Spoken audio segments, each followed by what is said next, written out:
ibang spot naman. Kanina umaga, pumunta tayo dun sa kabilang side. Waterways yun, patubigan ng, ng mga taniman. So may nakuha rin naman kami, pero ang liliit. Pinakawalan din namin.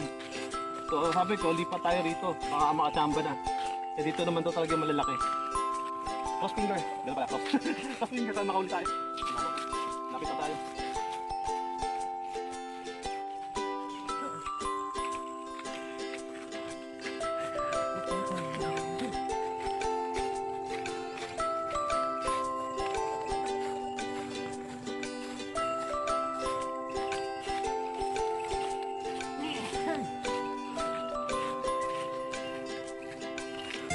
May UTI ka, o may kidney problem ka, dito ka tumira. Ang dami buko. May gamot ng may UTI sa kidney. Ano, puro buko, no? May kasama produkto na sa tao. Yung mga ibang supply sa Manila, alam ko dito sa Quezon kinukuha yung mga buko, mga biyahero. So gusto magbiyahero ng ng buko, ng nyog, hanap lang kayo dito ng mga nagpa-farm niyan. Hango kayo, kung may sakyan kayo dali sa Manila. Alam ko mas mura ako talaga dito eh. Presyuhan siya na pang wholesale. Ayan. Puro bukwad. Mga nagawa dyan, weekday, weekend, sana tayo naman ganitong klaseng lugar. Para tanggal stress. Para hindi tayo tatanda na maaga. Mga pabuhay. Oh!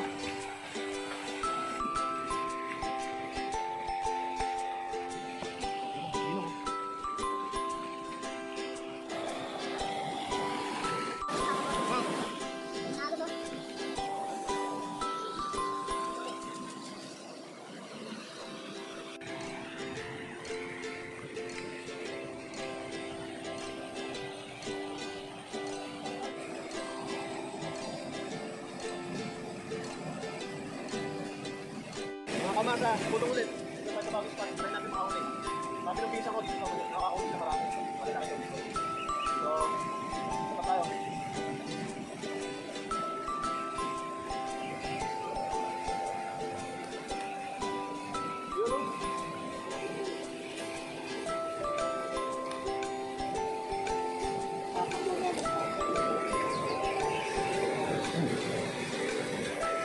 Opa?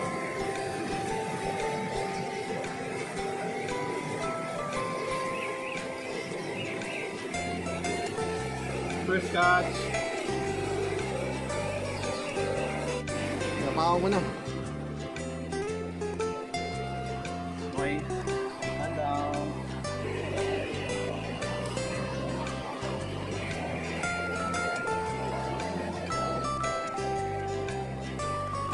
Woo! Nice day.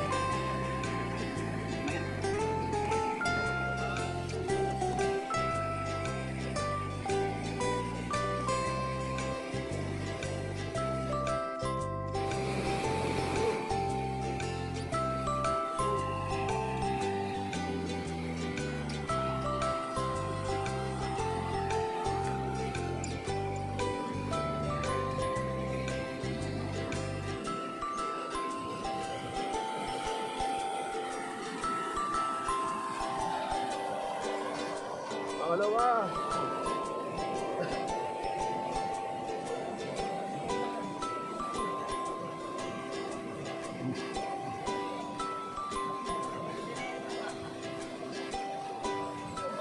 Nice. Wow! Venice.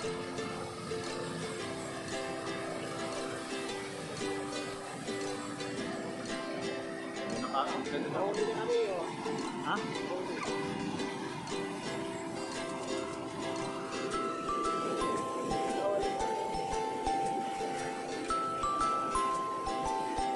Ganda ng kagat niya.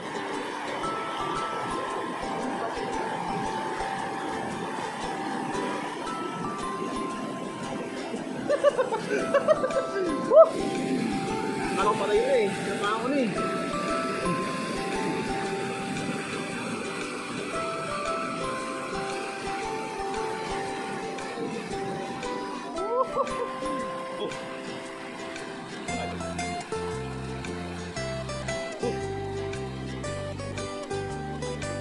Tama.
Sabi mo.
Guys, salang ka, nabingwit pa pa.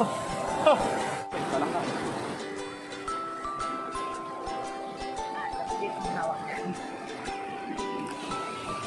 Apat pa ng marikin na to.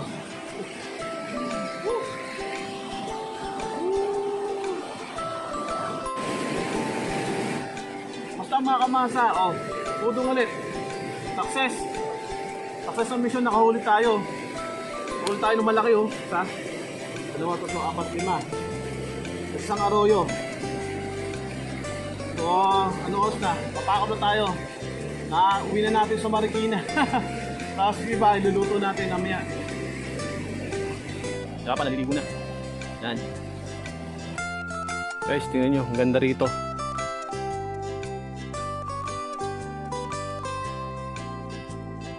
So, ayan. Tingnan nyo guys. Napakaganda rito.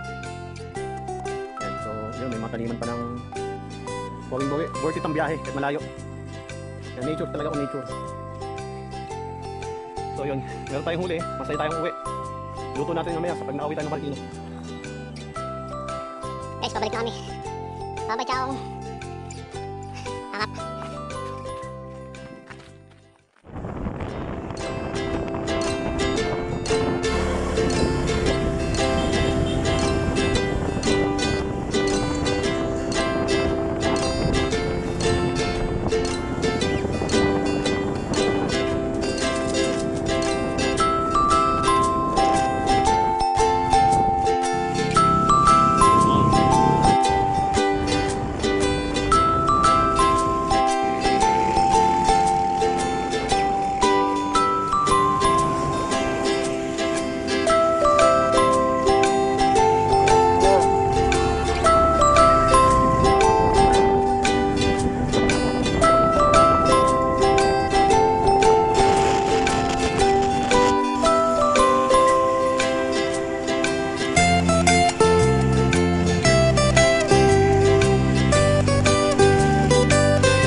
wasted. Excited na kasi ako ituloy yung vlog natin. So, ito yung mga nakuha natin doon sa Tiaong, no?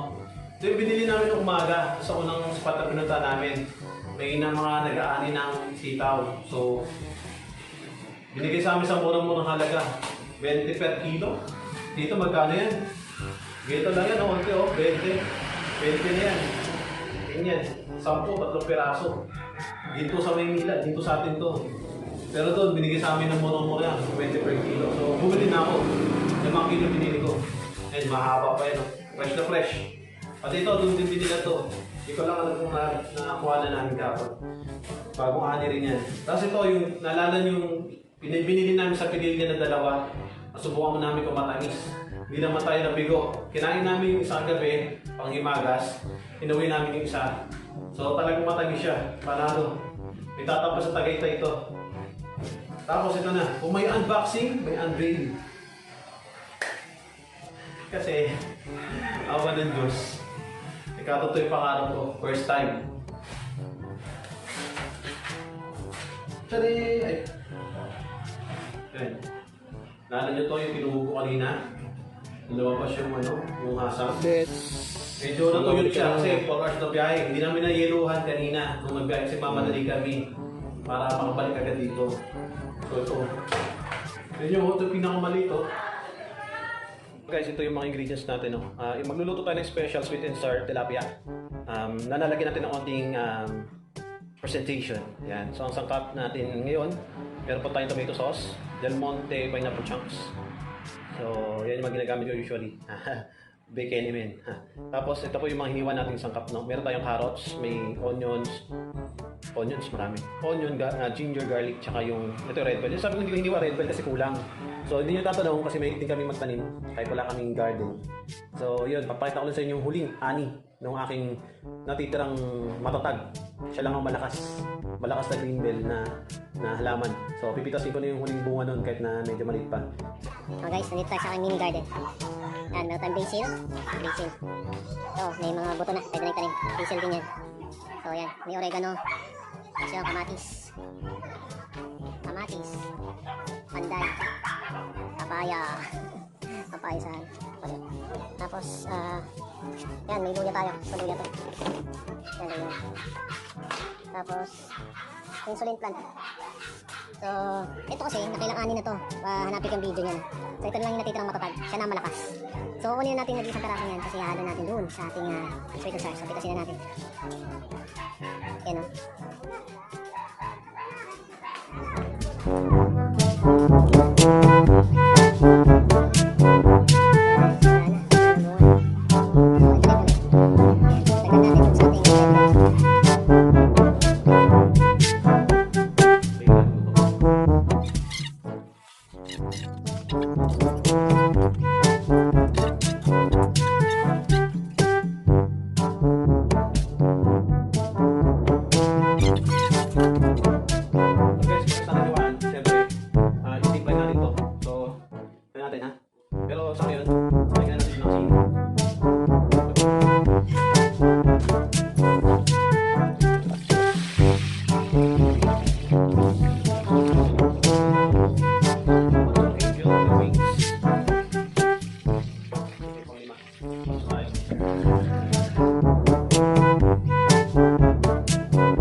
Ano?